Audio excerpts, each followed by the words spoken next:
We're going to start with closing our eyes. Think of Jamaica. What is the first thing that comes to mind? Are you picturing rolling green landscapes, crystal clear waters, white sandy beaches, maybe palm trees swaying in a nice cool breeze? Maybe even a thatched roof wooden structure sitting in the sand. Now open your eyes. If you thought of any of these things, you're not alone, because tourism media, postcards is part of it, have taught us that this is the only Jamaica. But what about this image? Do you think this is Jamaica? Or what about this? Is this Jamaica? Would it surprise you to learn that neither of these are Jamaica? These are two different Caribbean islands, Trinidad and Puerto Rico. But tropicalized representations have reduced the richness of the Caribbean to a single tropical narrative, regardless of the geographic and cultural differences across the islands.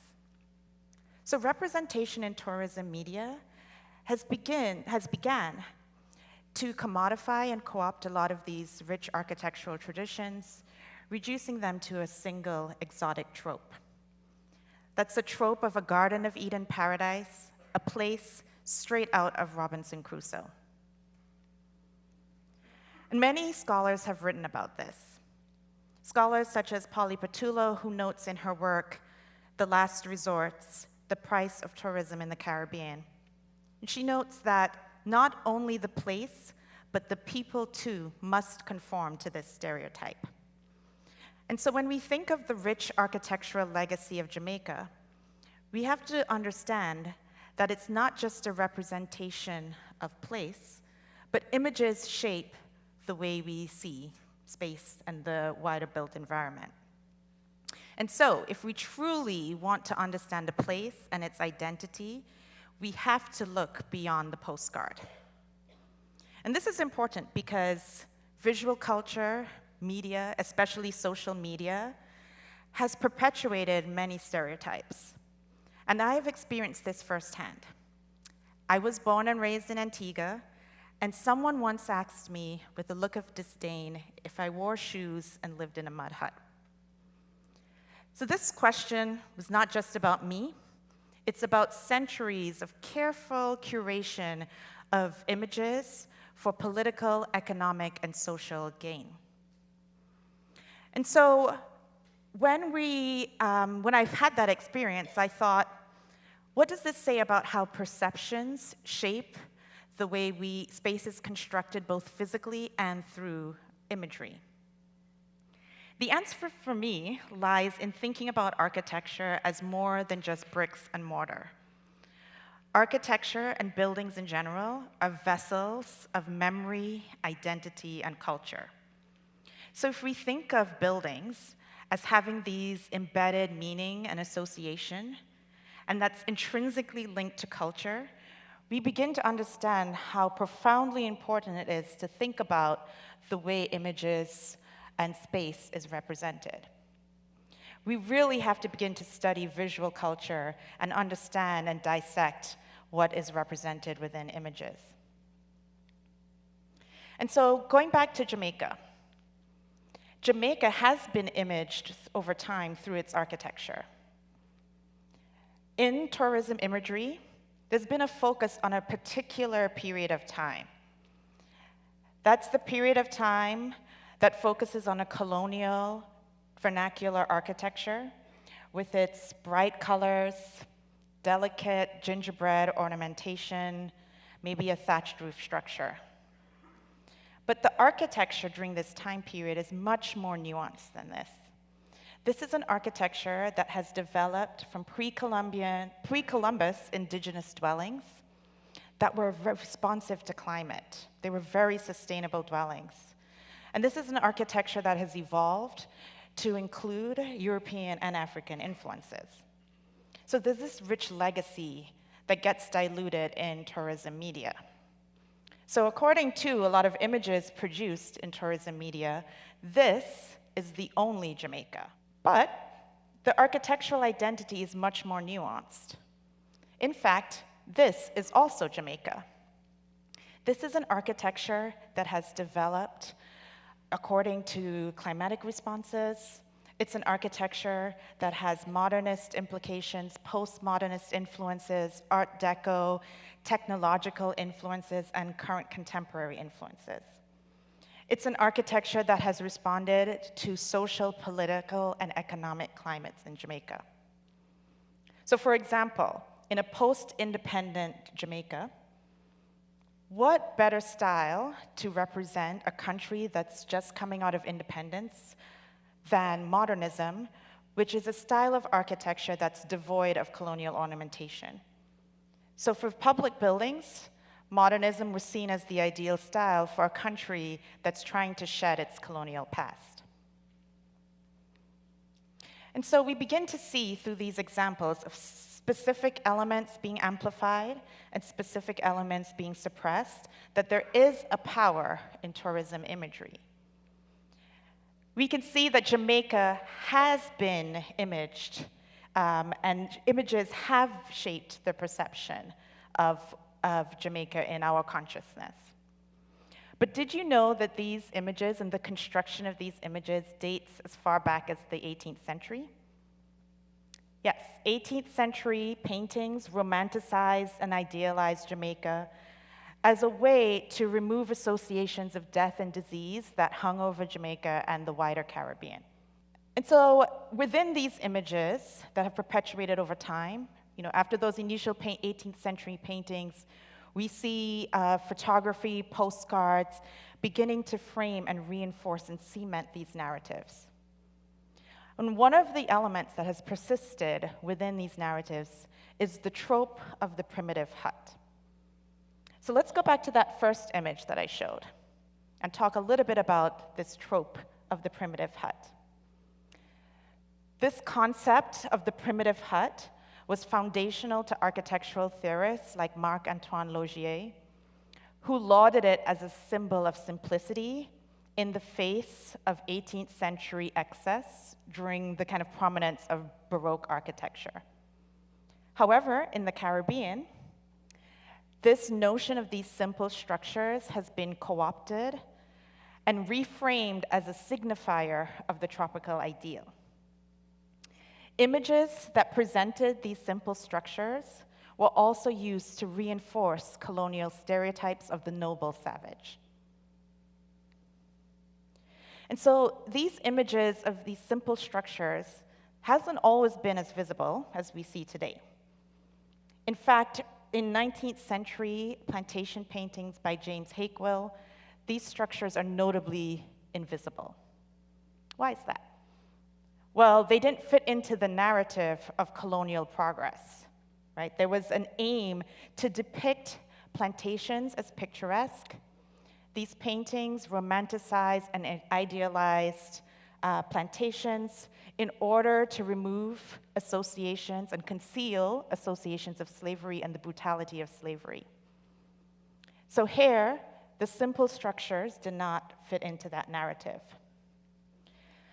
While the architecture that's represented here was reflective of the architectural style at the time, I argue that how this architecture was framed, what specific architectural elements were amplified, and what specific architectural elements were suppressed, helped to frame and codify these elements as part of this tropical ideal. And so, moving into the advent of photography, we begin to see these narratives continuing to reinforce and cement it in our consciousness. Photography is interesting because photography was seen as real, right? It was seen as this is real compared to a painting, despite the fact that a photographer can manipulate the picture frame, just as a painter could manipulate a painting. The reproducibility of photographs also helped to disseminate these images and these narratives, right? So one photograph could then be turned into a postcard, could be turned into a souvenir, could be delivered in a lantern lecture at the time, could also be distributed as an ad, as you can see here, and could also be presented at an exhibition. So we begin to see the kind of wide dissemination of these images and therefore the cementing of these narratives. So compared to the earlier plantation paintings, the simple structure began to be more visible.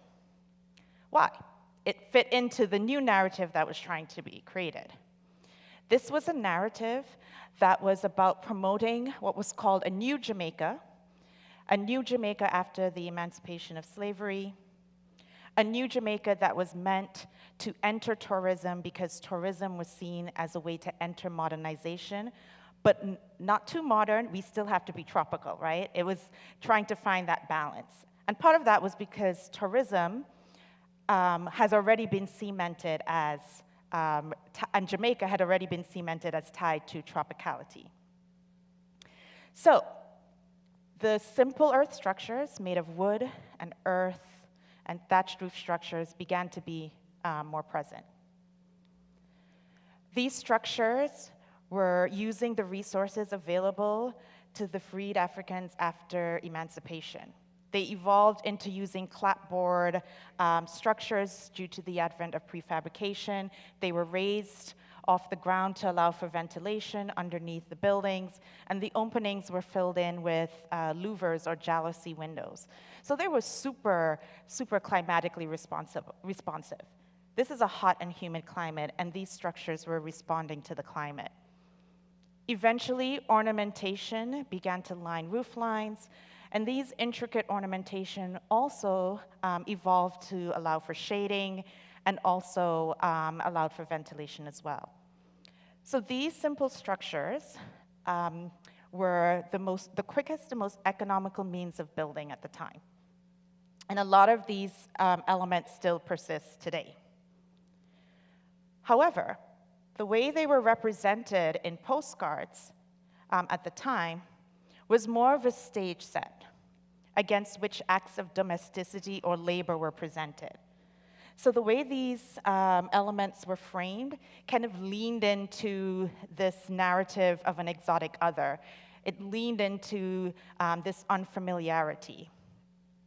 So I argue that here the architectural elements become more of a prop within these postcard representations.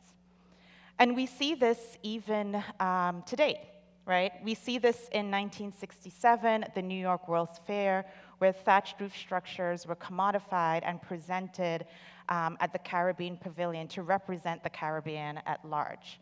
Postcards of this building began to also perpetuate and validate these stereotypes. So why does this even matter, right? This matters because, one, if we don't look beyond the glossy ad or postcard, we risk flattening identity, we risk creating fantasy, and we risk reducing the rich cultural and architectural heritage of a place. Images also inform physical spaces, right? So that's also very important. Here in tourist spaces in Jamaica, we see the commodification of certain architectural elements like the thatched roof, verandas, intricate ornamentation, all being superficially applied to buildings as an applique.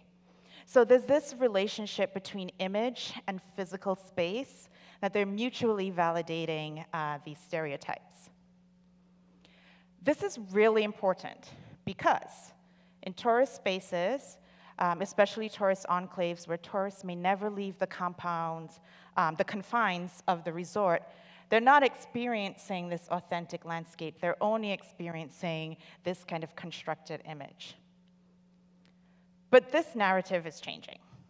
Okay? There is a tipping point here.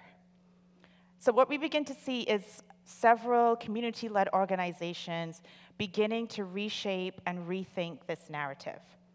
This has been due to new ways of thinking about preservation policies, activism, a focus on sustainable tourism that have all been kind of used to shape the way we think about space. So for example, the Waterland Red Earth Collective is a community-led organization that has been focused on preserving indigenous building techniques that use earth, lime, and wood. But not just preserving, but also telling those stories that have been lost in some of the tourism-related media. Similarly, the Kingston Creative Collective is a community-led organization that has been working to revitalize downtown Kingston through placemaking initiatives. So they're using art and murals, and these murals work with the architecture to tell a different story.